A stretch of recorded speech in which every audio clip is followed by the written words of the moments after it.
Hello, ഏകദേശം ഉച്ചയ്ക്ക് 1 മണിയായിട്ടുണ്ടാവും കേട്ടോ. അപ്പോഴാണ് ഒന്ന് ഷോപ്പ് ചെയ്യാൻ തോന്നിയത്. അവൾക്ക് ഇതേ ട്രൗസർ എടുത്തു, പിന്നെ അടുത്തത് ഒരു ടോപ്പ് എടുത്തു. അടുത്തത് എൻ്റെ കലാപരിപാടിയാണ് കേട്ടോ.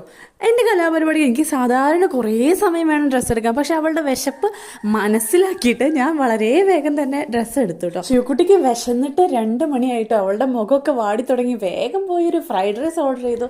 ഞാനൊരു ഫലൂഡ ഓർഡർ ചെയ്തു കേട്ടോ. ഞാനൊരു അല്പം ലൈറ്റ് ആയിക്കോട്ടെ എന്ന് പറഞ്ഞാണ് ഫലൂഡ ഓർഡർ ചെയ്ത്. പക്ഷെ ബില്ല് വന്നപ്പോൾ സത്യം പറഞ്ഞാൽ ഞാൻ ഞെട്ടിപ്പോയി. കാരണം ഫ്രൈഡ് റൈസിനും ഫലൂഡയ്ക്കും സെയിം റേറ്റ് കേട്ടോ. ക്രിസ്മസ് സീസൺ ആയതുകൊണ്ട് എല്ലാവിടെയും ഈ ട്രീ ഉണ്ട് കേട്ടോ. പിന്നെ ഞാൻ അവളെ കൊണ്ടുപോയത് അവളുടെ ഫേവറേറ്റ് സ്ഥലമായിട്ടുള്ള ഫാൻസി ഷോപ്പിലേക്കാണ് കേട്ടോ. ആ ചേച്ചീനിട്ട് വട്ട് കറക്കി തന്നെ പറയാം. പിന്നെ എന്നെ ഏറ്റവും കൂടുതൽ അവിടെ അട്രാക്ട് ചെയ്തത് 25 രൂപയ്ക്ക് കമ്മലുകളാണ് കേട്ടോ. കമ്മലുകൾ എന്ന് പറഞ്ഞാൽ എനിക്ക് ഭയങ്കര ക്രൈസ് ഉള്ളൊരു കാര്യമാണ്.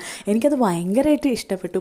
അവിടെ ഉണ്ടായിരുന്നു ഇതുപോലെ ക്രിസ്മസ് ട്രീ ഉണ്ടായിരുന്നു. കുറേ ഫോട്ടോഷൂട്ടൊക്കെ എടുത്ത് അവളെ ഹാപ്പി ആക്കിയിട്ട് വീട്ടിലേക്ക് കൊണ്ടുവന്നു കേട്ടോ. ഇന്നത്തെ കുഞ്ഞു വിഷയം ഇത്രയേ ഉള്ളൂ. മറ്റൊരു വീഡിയോ